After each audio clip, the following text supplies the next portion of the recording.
Hello and welcome. This is Laren with the Fantasy Grounds Academy. This is the Dungeon Master Setup and Tips Part 2.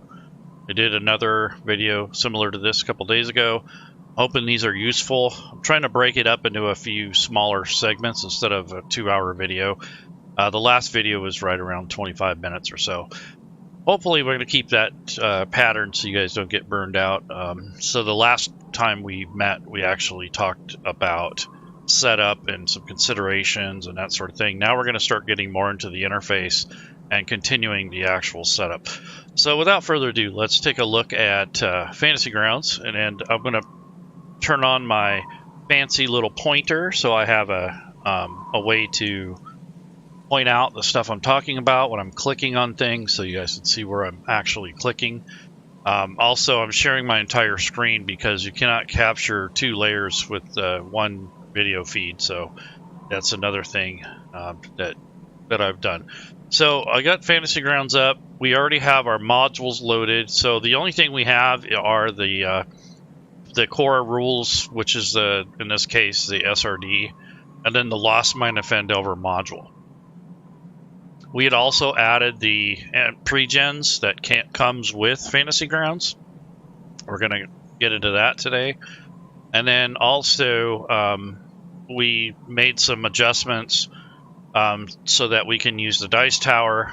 And now we're going to actually continue with our setup. So right now I got pretty much, this is how I normally lay out the table.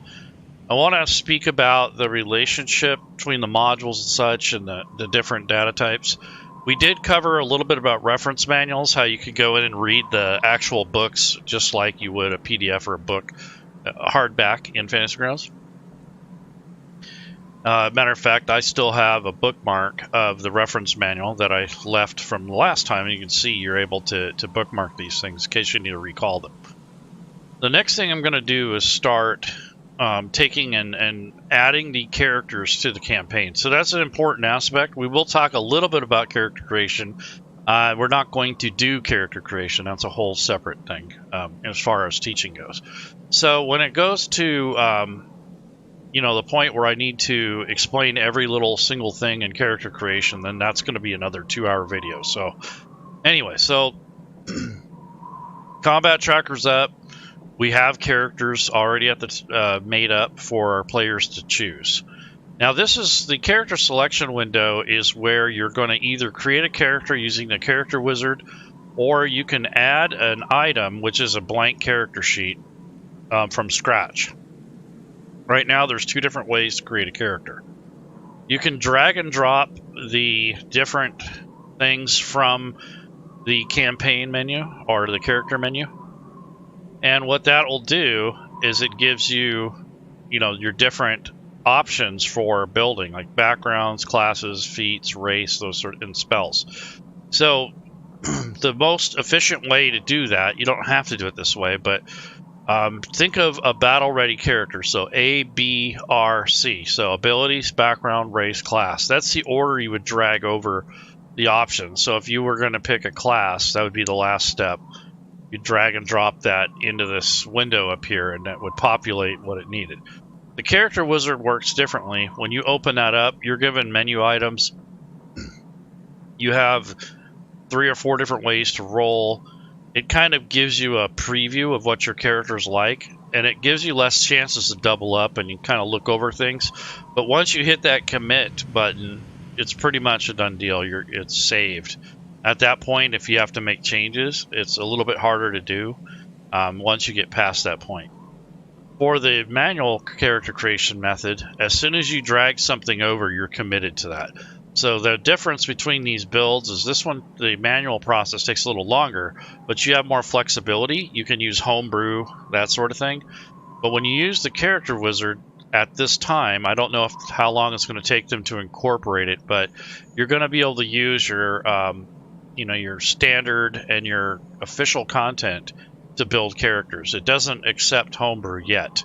I don't know when that's going to happen, but for the time being, this character wizard generally only takes in the standard content and not any homebrew. So hopefully that'll change in the next few months or so. But I know they're working on the character wizard now. They meaning Smiteworks, so we'll see what happens. But it's going to be a lot smoother, a little bit more solid state, but I think the options will be there. It'll be cleaned up quite a bit. I mean, this character wizard thing has been kind of an ongoing progress thing related to building characters in the 5e rule set and the other rule sets too. So anyways, those are the two different ways to create characters. But we don't have to worry about that because we actually have 5 pre-gens already. So this one that I created, just for an example, to get rid of it, I'm just going to right-click and hit the delete item, and that will confirm the deletion. The other thing you can do here is, let's say you have these 5 characters and your best friend said, hey, I want to play the wizard. So you don't want random people picking the wizard, so if you right-click, you can take ownership as the GM, and that removes this character from the pool to choose from. One of the things that's not so great in regards to character creation with Fantasy Grounds is that you cannot preview the character. So in other words, when you are actually using Fantasy Grounds and you have new people come on the table and you already have pre-gens made, if they choose one of these characters, it will be owned by them right away. There's no preview and then go on to the next one and the next one. They'll actually take, one person can claim all 4 of these characters. So they don't have a very good methodology of trying to be able to preview a pre-made character. They're pretty much assuming in most cases that you're going to build your own character. But when it comes to a one-shot and you have pre-gens, it's kind of hard to manage, more than one person at a time to go through and pick characters out. So if that happens and you notice that one person has 3 or 4 characters and that's not what you want, you can right-click and clear owner, and that'll release that character back into the pool of the selection pool. The other thing is these are missing portraits.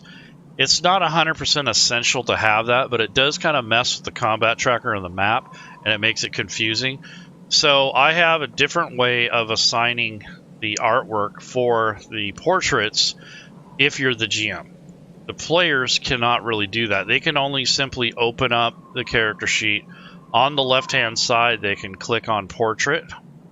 You just have to single click and then go through whatever options that you have in your library. Or if the player has their own and they made their own portraits and they have it in the correct folder in Fantasy Grounds, they can choose their own. But in this case, there is kind of free things that come with Fantasy Grounds. So FG Fantasy is the folder. You will notice it takes about 30 seconds to open that up, and the reason for that is it has to curse through your entire library in order to take up and take in all of the different options, especially if you have a ton of assets. So it's right now it's scanning through the folders to see what I have available, and then I'll be able to assign the portrait as a player through here, or the GM. So this is kind of the long roundabout way, and it's not bad because you only got one picture, and this is one person playing this. If you're the GM, it's quite annoying because you got to do this potentially 4 to 6 times, and that takes a while.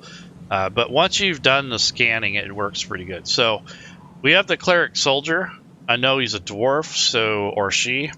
So what we can do is come through here and look at some of these. So here's a dwarf, fantasy dwarf. I'll just use this. All you have to do is single click and it will assign that portrait. Now the portrait is separate from the token, but if you don't have a token per se, which is like those 3D top-down ones or a POG, then the portrait becomes your default token. So that's just something you'll learn as you use Fantasy Grounds. The way that I'd handle this is if I have more than one pre-gen and I want to assign portraits, so instead of going that route where you open up every individual sheet and then you have to keep opening up that menu, what I normally do is I'll open the assets library and I'll go to portraits, and then from here I will go in and try to actually look at the Fantasy Grounds fantasy folder, and this again will take about 30 seconds or 10 seconds once you've already kind of initiated Fantasy Grounds to go through these, and you'll get a bigger view doing it this way. So you can actually see more of the portraits instead of just a few. You can actually change the view. So instead of having a grid, you can actually change it to a list view. It just depends on what you need to do. But in this case, what I'm going to do is just, like this folk hero, this fighter, is a human. So I'm just going to go over to the right-hand side and pick a human out and not have to open up all those other windows for every single character. So we'll make the folk hero a female. So this is going to be her here. And that's a preview if you want to look at the picture a little closer. But I'm going to go ahead and drag and drop this on top of portrait area, and that assigns it.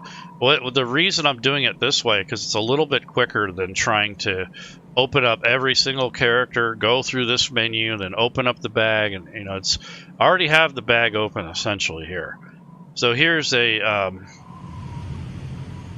human noble that we need to find. So I'll just use this guy that has this helmet, or somebody that looks kind of wealthy, I guess is the way I wanted to put it.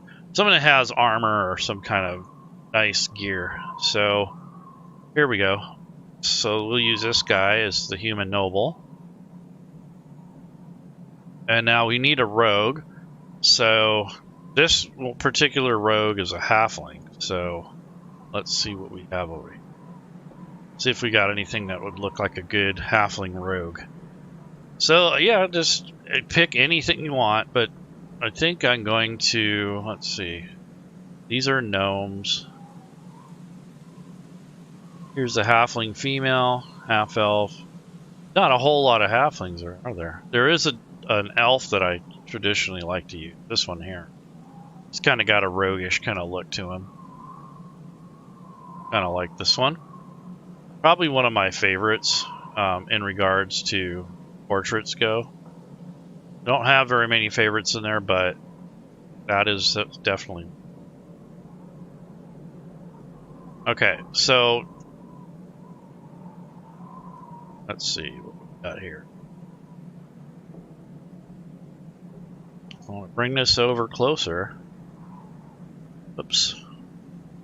Oh, I know. I'm trying to drag it to the menu. Okay, so there we go.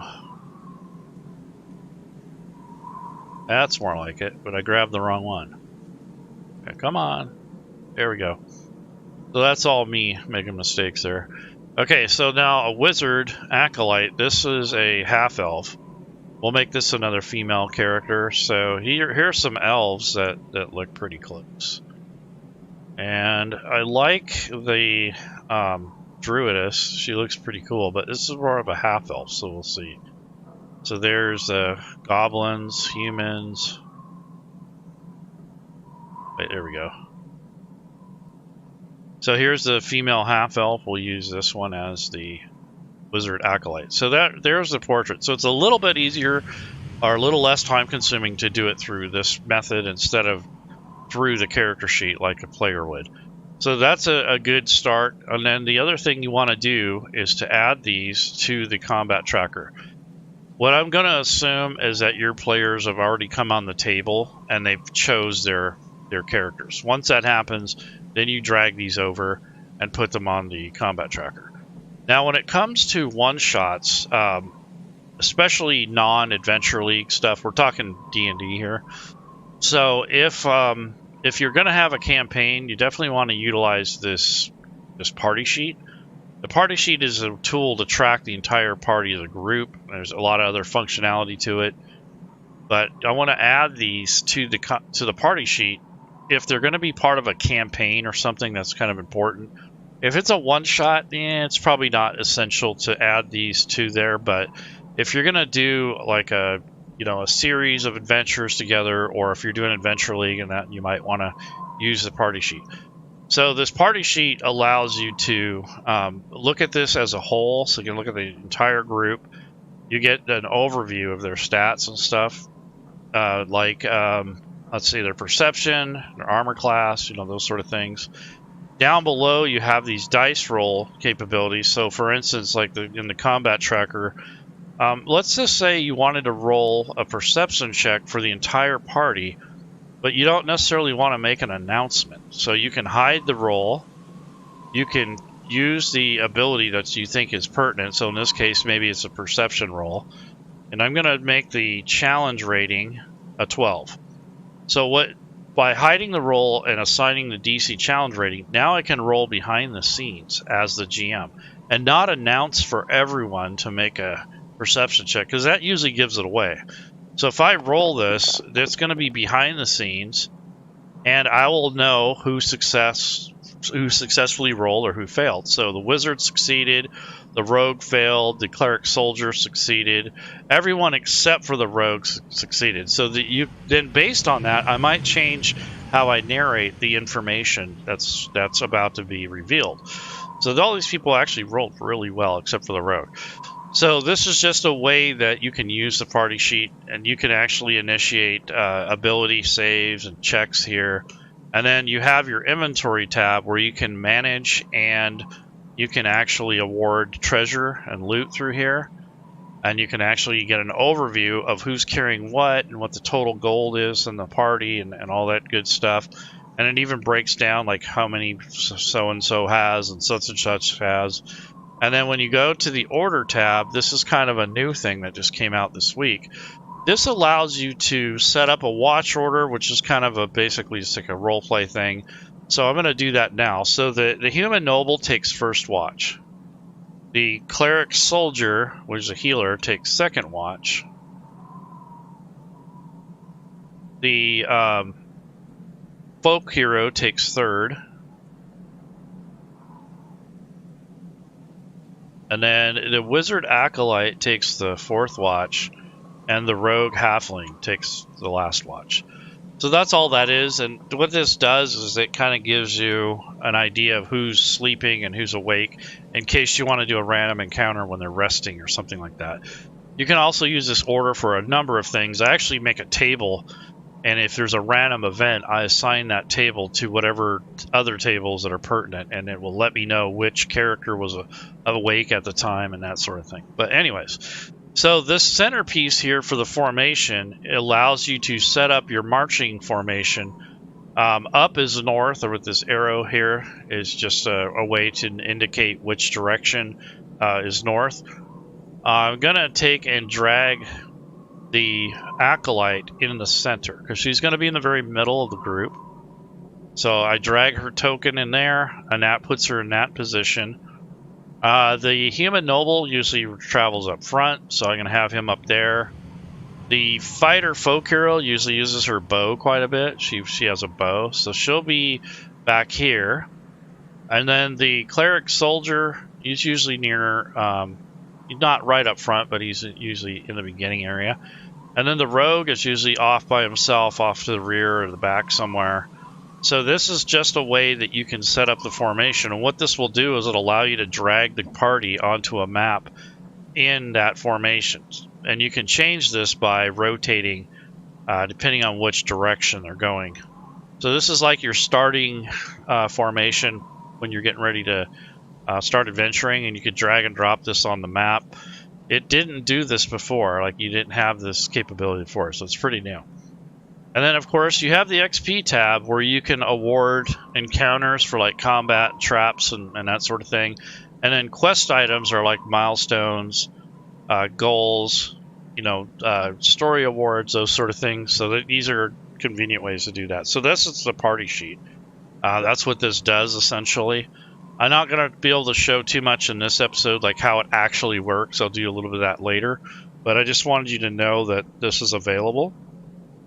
And this is where you add your party members should you want to track them as a group. And it's a lot more useful for things like campaigns and that sort of thing. So it just depends on how you want to use the party sheet. So that's the party sheet in a nutshell. So we added the party to the combat tracker, then we added them to the party sheet, and we set up our formation in case we're going on an adventure or we're on a map or something like that. If you're only on the combat tracker, you probably don't need that, but nonetheless, some GMs don't use maps, so this depends. So that's that. Now I have the party members on there. The next thing I'm going to do is bring up the character sheets, and what I don't want to do is to wait until the very last minute and do this. So All I'm going to be doing here is putting the character sheets in a place where I can get to them, and in case the player has a question, I can bring these up, and they're not going to be covering everything. So they usually start like right in the very center of the Fantasy Grounds, and we kind of explained that in the first episode, where every time you open a brand new window, it's always going to open right smack dab in the middle. So what I'm going to do right now, proactively, is go in and open these up and put them in a place where I know they're not going to be in the way. And this way, when I need to help a player or look at something, I don't have to move a bunch of things out of the way just to see the character sheet. So that's one of the things, takeaways from these videos, is I hope you learn that you don't want your windows floating all over the place. Once you put them in a spot, though, they'll be available. So I'm going to close all these because normally I don't want them open unless I have to. But when the party is on the combat tracker, and let's say this folk hero had a question about their character, I can click on this link on the far right. It brings up the character sheet. Same thing, the rogue says a question. It's not even his turn yet, but he has a question. So I'm going to open that up. And, instead of saying wait your turn, I can just kind of glance quickly at a sheet and say, yeah, you can do that, or no, I don't think that's the way it was intended, that sort of thing. The wizard, same thing. This is something that you can look at. So I'm just kind of going through and systematically getting these into position so that when I need to deal with that, I don't have to sit here and move windows around in the middle of gameplay. So that's just a real quick way to get the table set up, and it's really accessible by clicking on these little links to the side. It brings up the character that you last opened if you click on, or in the last position. If you click on these little links on the side, that actually brings them up, so it's pretty cool. I do that with NPCs as well. So that is something that was very helpful during gameplay and for organizational purposes. So next I'm going to talk about the relationship between the windows and how they're kind of, just to give you an overview of how the campaigns and the modules are organized. They're all a little different, but they all have to kind of follow the same format. So in the campaign segment, so I'm going to actually minimize these other ones. We don't need that right now. So over here in the campaign area, I have encounters and NPCs and images. So the main parts to Fantasy Grounds, I believe, are the images and then maps, and all the handouts are in there. And then also, I'm going to put in the story items, which are kind of what ties everything together. So it's important to know that, lots of things are linked to the story entries and the images and maps. And then we're going to go with the NPCs.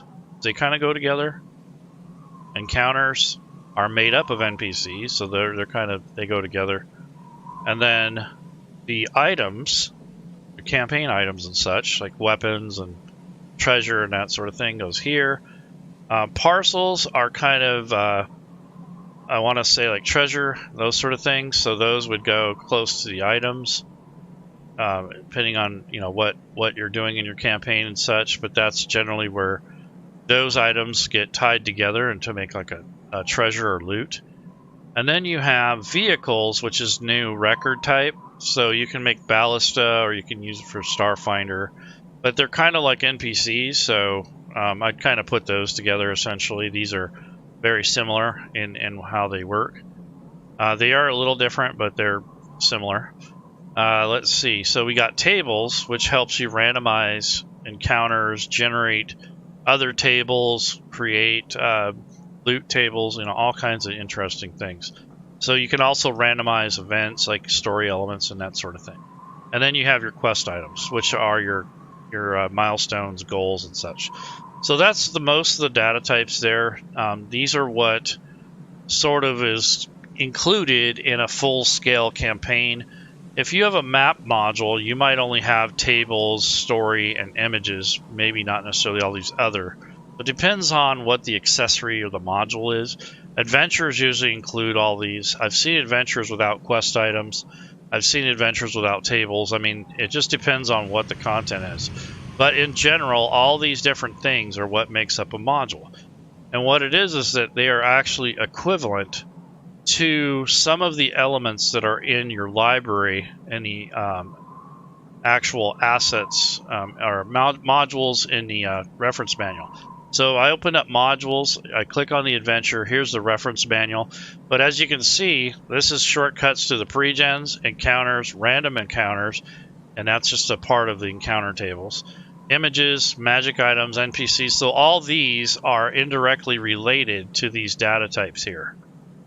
So that's kind of how this works. But this case, if you bring up the images here, you can preview them, you can shortcut them, but you can't really edit them or move them around as much.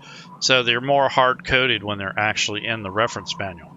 But when you have this modular view, you're able to mix and match things and move things around and make copies and that sort of thing. So the campaign data is more editable and customizable than the SRD, which is solid state. It's pretty much, it is what it is. So that's the difference between the Fantasy Grounds format and the actual reference manual format. One is like more baked in, hard-coded, and this other one's a little bit more flexible, and you can have multiple items loaded at the same time and all kinds of stuff. So when you're creating content, or if you decide, it's good to make the modular part of it, because there's some people that are just creating the reference manual, which is fine if you're just going to play around the table and not use maps and sort of that sort of thing. But when it comes to, you know, the functionality of Fantasy Grounds, it's better to have these data types as well. So anyways, going to close these out. I just wanted to show you those. I don't normally have all those open at once, but you do have a filter that you can use if you want to focus or narrow in on different aspects of a particular campaign or module or an accessory. So you have these groups. It's a good idea to get used to those and to learn how to use them, because it's like a filter. So in other words, right now I have everything in the library showing. I only want the NPCs out of the module Lost Mine of Phandelver. So I'm going to click on that, and that kind of narrows it down. Same thing with this group for the encounters. I only want to see Chapter 1 for Lost Mine of Phandelver. This is Part 1. So I'm just going to select that. For the story entry, same thing, but I want to actually start at the beginning because there's some useful information there before we even start the adventure. This might be your session 0 stuff.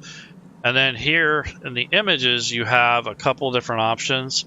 You have maps that go with the modules. You have pictures and artwork that go with it. So I'm just going to pick the artwork for now.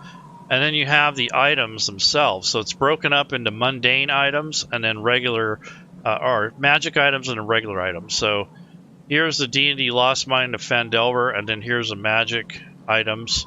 So I just want the regular gear.